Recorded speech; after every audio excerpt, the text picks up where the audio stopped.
There are signs that the stock market and crypto market are bottoming out, but unless you understand Rule 446, these signs will be hidden. In this video, I'm going to take you through the CTKS structure that you need to keep an eye on. There are numerous incoming signs of market recovery. Let's run the numbers.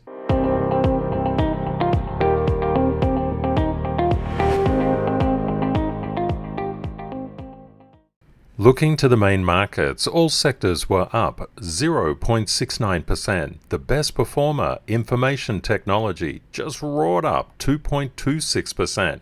The worst, real estate, down 0.88%. NVDA was the standout performer in the day. There's a very big difference between retail trading and investing and professional trading and investing. Professionals understand market structure. They understand where other smart money is buying and selling. And when we look at NVDA, what do we actually notice? We can see that NVDA was coming up to an area of smart money sell resistance at 454.88, just this particular one here. It didn't get above it. Where was it going? Below. And we could see that there was smart money buy areas at 426.07, another safety net at 423.65, and a much stronger one down at 414.05. What is the purpose of a safety net inside price structure? It's to rebound the price. Where does the price get rebounded up to? The next ceiling, which was at 454.88, that one had tried to get through before. We've seen a little bit stronger resistance inside NVIDIA's price structure or CTKS structure. What is the difference between CTKS structure and price structure? CTKS structure is all of price history. In this case, all of price history from 1999 has been marked up on NVIDIA. NVIDIA is coming up to some fairly significant levels of internal resistance, just something to bear in mind when NVIDIA reports later on this week. NVIDIA closed out at 469.58, and if you would like this indicator to see the levels above and below, you can just pop across to CTKSMethod.org. Professional investors and traders know they don't guess. In news today, NASDAQ 100 climbs 1% as tech powers stock rebound. Strategists see dip buying opportunity arising from the stock rally's pause. When we look at the S&P 500 and we pop on our smart money buy and sell level indicator, which is recording smart money buy and sell levels since 1871, there's a very big difference between retail levels and SLs. SLs are called Stanfield levels, which are derived through the methodology of the CTKS method. What we can see right up here on the S&P 500 at 44.12, there was a smart money sell area. If price can't get above an SL, it's going down to the next one, which was at 43.92. The key thing to understand, these levels are not drawn from recent indicative price. That is, we don't take a month of data or 2 months of data or even 3 months of data. We take price action since 1871. These are very significant buy and sell levels. Thicker means stronger. If it's not going above the SL, where's it going? It's going below. These are called safety nets. When price is above, you have a safety net below. And the stronger ones act as gravitational pull. If it's not going above, where's it going? It's going below. But we've seen price ping pong in between these levels, and we talk about this each and every day. When a safety net is broken by downward momentum in price, it acts as a safety net rebounding price, especially around key structural support levels. The more safety nets we have below price and the stronger they are and the more confluence of them, the higher the probability that we will rebound. And we can see that's exactly what's happened here. If you would like the S&P 500 indicator, just pop across to CTKSMethod.org. Just as Bitcoin determines the fate of the alts, the major indices determine the fate of the stocks tied to them. It's not surprising at all that NVIDIA actually rallied, because when we turn on the smart money structure of the NASDAQ and drawn up since 1973. The NASDAQ was coming into huge structural support. What does that mean? It means it was like a trampoline pushing price up, and we were not surprised at all that there was a technical rebound in the major indices. If you would like the NASDAQ indicator, just pop across to CTKSMethod.org. Long-time viewers know that we actually predict the news headlines by looking at CTKS Structure. That is, those lines on those charts.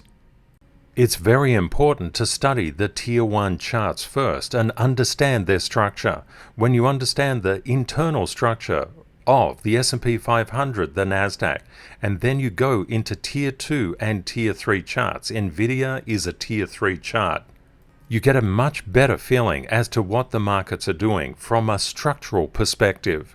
Professionals use structure, retail users guessing. Inside financial markets, you're paid for your synchronization. And a big event that could impact synchronization is the Jackson Hole Symposium. Day 1 is Friday, August the 25th, and Day 2 is August the 26th. This is AU time. Jackson Hole is put on by the Federal Reserve Bank of Kansas City, and the 2023 event marks the 46th year of the annual forum. This is where all the bankers just hang out and talk banking and interest rates. And one thing that we can see, the probability of a 25 basis point increase has just increased. It was 11% one day ago. Now it's 14%. This probability gives us an indication that Treasury yields may increase, and that's exactly what they did. There's increasing optimism that the rate increases are driven by optimism about the economic outlook. When we look at the US 2-year, we can see a lot of variability, but when we throw on the indicator, and this is marked up, smart money, buy and sell level since 1988, things become very, very clear. Smart money is putting a ceiling on at that 5% mark for the 2-year at the moment. And what about that bottom area of the channel, 4.903%? We've seen it try to get through 5% and fail. Didn't get through it here, and it's retesting right now. We know that the US 2-year yield is under resistance. What about the smart money levels on the 10-year yield? Well, we just pop on the indicator to find out. And what we can actually use here are SCs. SCs, or Stanfield zones, group the SLs, or Stanfield levels, into target groups. It gives an idea of where the gravity and the support will be inside the market. It's typical to use the SCs without the SLs. What we can see is for the US 10-year yield, there's quite substantial support below. And that is kind of problematic because the US 10-year yield has been bolting. It's been trying to get through these smart money levels, and it's done so. The yields are marching up, more on the prospect of enhanced economic growth rather than the federal funds rate. This is a very subtle but changing dynamic in the economic system. This could desynchronize a lot of people because what we're now expecting is the yields to increase as well as economic growth to increase. That means that we would expect the indices to also increase with increasing yields. There could be a period of turbulence where the yields and the stock market's performance, and of course crypto as well, moves inversely, but it's something to bear in mind. Inside financial markets, we've mainly seen an inverse relationship between yields, stock market performance, and crypto performance, but that could all change. Rising real yields reflect a firmer economy and higher deficits. Over the past 14 days, things have changed substantially inside financial markets. The 10-year yields have been pushed up because large federal budget deficits increase the supply of Treasury debt. The talk about recessions is off the table. Growth is the new focus. One thing to always keep your eye on is the DXY. Here we've popped on the CTKS method levels, and we can see that around that 103.49 mark, there's quite a substantial smart money sell area. Also up a little bit higher at the 103.61 level is a level that the DXY has had enormous trouble getting across. We can also see a very strong level of smart money support at 103.13. At the moment, the DXY is range bound. It's obeying CTKS structure incredibly well, and above this particular area is a mass of smart money sell resistance. When looking at silver through the CTKS method, we saw an area of smart money sell resistance at 23.31, gravitational support at 22.98, and just a little bit higher at 23.02. It's very interesting that silver is seeking to get above this smart money one sell area and convert it to support, and it's doing quite a good job of that. That is a very, very significant level for silver. Keep your eye on that 23.31 level. We've got to overcome 23.34, but we know if it's not going above, it's going below. The next smart money level above is 23.47. If we get up to this, silver's looking really good. And you can have this indicator yourself. Just go across to CTKSMethod.org. There's a massive difference between recent indicative price and CTKS structure. What people would think when they look at gold is that there's a resistance level, an important one here. But when you mark up all of gold's price history since 1833, you see something completely different, and it would catch a lot of retail investors off guard. The real resistance is between 1898 and 1899, this particular area here. If it's not going above, where's it going? It's going below. It makes it so simple to look at price charts in this way. What is actually occurring inside gold structure? This particular area is so strong with sell activity, it's pushing the price of gold down. A lot of people will think, as soon as it covers 1895, it's pure fresh air and we can take off. It's not the case. There's a lot of structural resistance in these areas that people just won't even see. What you will see when you analyze Tier 1, Tier 2 and Tier 3 charts, all markets are intercorrelated and interconnected. We've been through the S&P 500, the NASDAQ, gold and silver, the US 2-year, the US 10-year and NVDA, the other structural levels on the other charts, as well as going through the DXY. They'll give you a lot of insight as to where markets are actually going. You can pay attention to the news if you like, but the news is always backwards looking. It reports on what did happen. When you look at overall structure, you can predict what could happen by stacking probabilities. A lot of people in the crypto market say, I'm not interested in looking at the stock market. Crypto has got nothing to do with the stock market. And a lot of people in the stock market would say exactly the opposite. They'd say, I'm not interested in the crypto market. It has nothing to do with stocks. Every single chart measures risk. The crypto market is highly risk sensitive. It can give very good moves for the S&P 500 and the Tier 1 charts. I'll give you an indication. A lot of people say the stock market has nothing to do with crypto. Unfortunately, the Tier 1, Tier 2 and Tier 3 charts would disagree with that statement. What we've seen recently is the S&P 500, the NASDAQ and the other major indices try to come down to find structural CTKS support. And they did so, and they've bounced, as we would anticipate. This has thrown huge negative pressure and huge negative momentum inside the crypto market. Inside the crypto market, people tend to look just inside crypto, which is fair. But the unfortunate thing, that's not how financial markets work, and crypto is a financial market. What we've seen recently are the major indices starting to recover inside the stock market. This is leading to a bottoming in crypto. This is a really good sign. Unfortunately, if people don't look at the Tier 1, Tier 2, and Tier 3 charts and try to figure out what the interdependencies and interrelationships are between them, they wouldn't know this.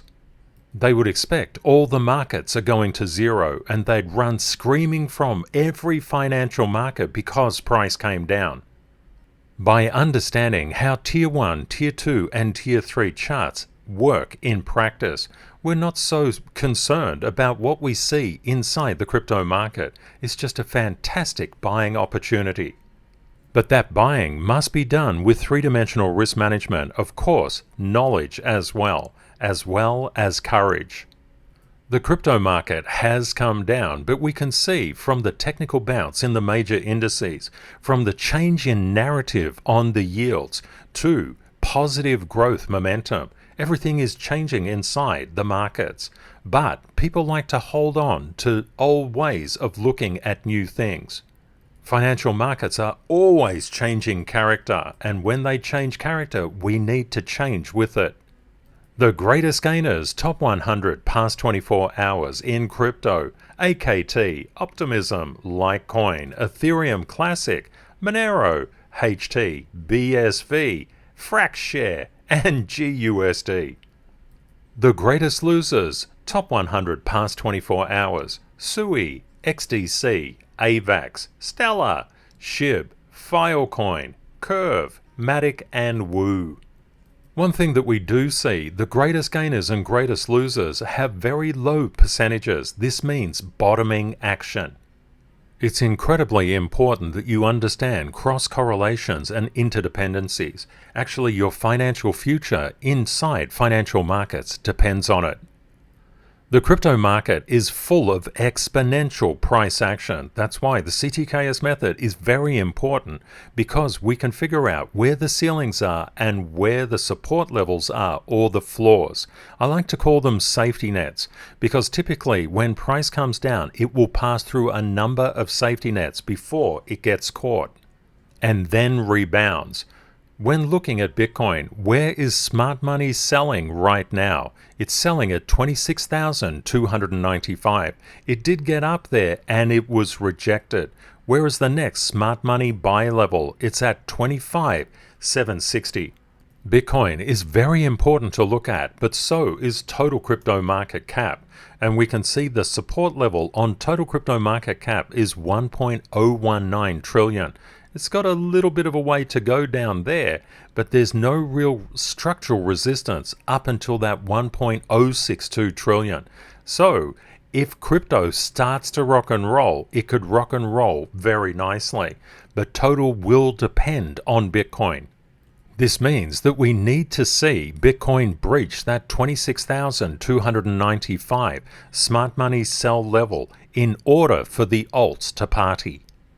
Unfortunately, a lot of people don't know the rules of the crypto market. They don't understand that Bitcoin's gravity will impact every single alt. It's all about directional correlation. If Bitcoin sells down severely, the alts are going to bleed, and they're going to bleed much, much more substantially than Bitcoin does. Why is that the case? It's because Bitcoin has a huge market capitalization. The market cap of Bitcoin is over $508 billion. And when you consider something like ADA that's not even $10 billion, it takes nothing to move ADA's price around comparative to what the money would be required to move Bitcoin's market cap around. And always remember, $1 of volume does not mean $1 change in market capitalization. The markets just don't work that way. Inside the masterclass, we do deep dives into these type of issues because you need to understand them. When looking at 24-hour liquidations, we can see around 60 million of total liquidations, with about 42 million being long liquidations. This has driven the price down, but you can see over the past 4 hours, the shorts got whacked comparatively, and now it's the longs' turn. The longs and the shorts are always taking turns liquidating each other. When you enter financial markets for the first time, People think that they're going to make $1 billion and they're going to do it in a couple of weeks. And that's just not the way financial markets work. You must control your fear first. That's why it's best to avoid leverage and just trade at spot until you gain confidence over what you're doing. It's vitally important that you do your daily three-dimensional risk management because financial markets are really turbulent. You control the trade or investment, but the market controls the return. Your returns are based on your active learning, your knowledge, your synchronization, and especially your courage. If you're doing your three-dimensional risk management correctly, you'll know exactly what you will do if the markets go down, they go flat, or they go up. This is not an academic exercise. Unfortunately, it's quite easy to buy and very difficult to sell. Professionals excel at selling as well as buying. Retail is exceptionally good at buying and not very good at selling. The key is to not get caught in the retail mindset. If things are breaking down across market structure and you see CTKS structure weakening, you must take action on that. If things repair very quickly, you must take action on that as well. Professionals are full of action. Solana is very well loved by our global family. And what do we notice here? When Solana was coming down, what caused that? Well, it was the major indices. They were all coming down. Yields were spiking. This is how all the markets are intercorrelated and interconnected.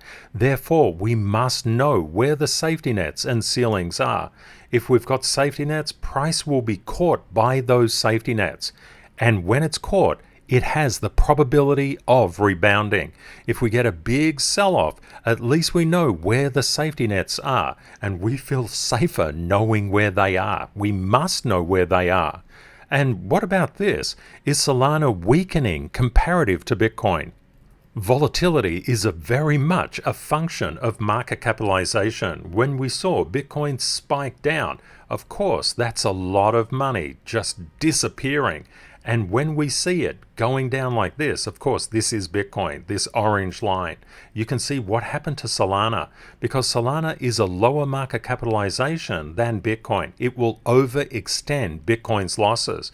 But to the upside, if Bitcoin comes up, Solana will overextend until it gets to a level of smart money sell resistance, that is.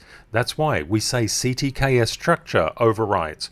What have we seen just recently? We saw a big pull down in Bitcoin.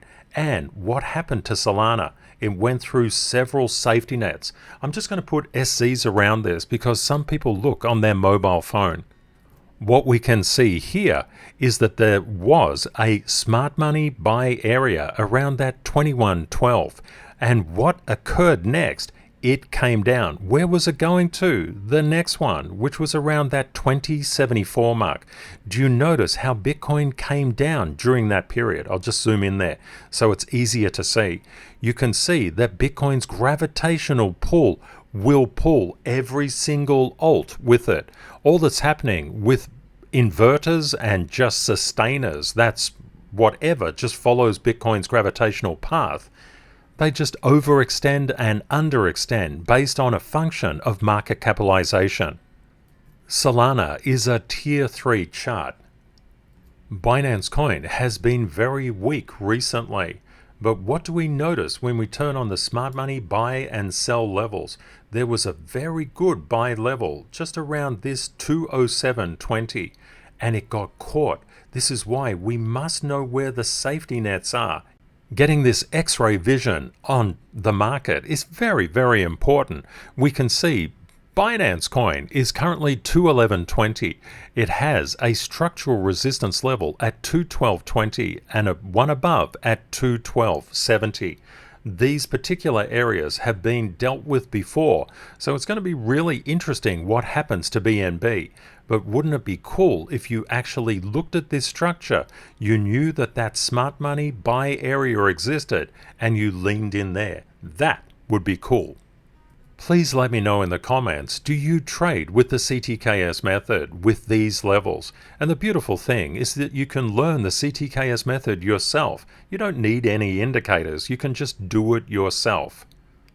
One thing that you might like to consider when you look at a specific chart and you turn on the structure, and the structure is the most important thing that you can ever look at. When we look at Litecoin with its structure at 64.71, smart money buy areas at 65.45 and at 66.19, this is a very, very well supported chart. Now, what does this actually mean in practice? All charts just reflect risk. Your risk is lowered when you have structural support below, and your risk is increased when you have structural resistance above. If you have a lot of structural resistance above current price, that is a risky trade or investment because you've got a lot of sellers that want to push price down. We don't see this on Litecoin. We see the exact opposite. We see very nice levels of structure, smart money buy areas that have the potential to support Litecoin's price. We always do our three-dimensional risk management, but this is a good-looking chart. However, if you're not looking at structure, you're looking at recent indicative price, or RIP, and we're making up story-based analysis, SBA, on that. Both of those things will bury your money. The key to success is to get your X-ray vision over those buy and sell levels. Literally, to be able to do this yourself is a fantastic thing. I put out and invented the CTKS method because it's the world's most powerful smart money buy and sell level detection system. When it comes to applying the method, it's very, very simple. If it's not going above, it's going to the one below. And if it goes to the one below and can't get above, it's going to the one below that. Structure is everything. If you're going through a life pullback, please know that our community's love and healing thoughts are with you. It's very interesting. When we go through pullbacks, we have the chance to reflect. We have the chance to grow our strength and our kindness. Also, to grow our gratitude and empathy and care for others. And of course, ourselves. Professional investors and traders are very kind to themselves because they know that the markets are incredibly volatile. Professionals who engage in positive excellence make it all the way to Zone 4, which is the mastery of fear. And being kind to yourself is very, very important. You cannot time travel and you don't have a crystal ball. The only thing that we can do to get out of Zone 1 and Zone 2 into Zone 3 and Zone 4 is learning. Rule number 666, the markets will humble you. They humble everybody. It's just a rite of passage. I'd like to thank Perperatum for his very kind generosity in offering a CTKS partial masterclass scholarship. If you want to dive deeply and understand financial markets at a level you won't find anywhere else, the masterclass is for you. You can find the scholarship links in the description of this video. We're fast approaching the 1000th community video. It's literally just a literal week away. If you would like to join in the CTKS celebrations of our 1000th community video, you might like to leave a comment on YouTube or reach out to me by email. It's a fantastic milestone to celebrate together. The foundation of the CTKS community is positive excellence. We understand life pullbacks give us strength for the next life rally. We are dedicated and committed. We either win or learn and never blame. And we always solve our problems with positive excellence. That allows us to every day show kindness, integrity, and gratitude. We know opportunities in life reset daily, and we know we're here to succeed by just being the best that we can be. And just by improving our habits a little just each day. We know all results come from the mind, and a better mind creates better outcomes. Have a great day or night ahead, my friends, and Kate and I look forward to catching up with you again tomorrow. Bye for now.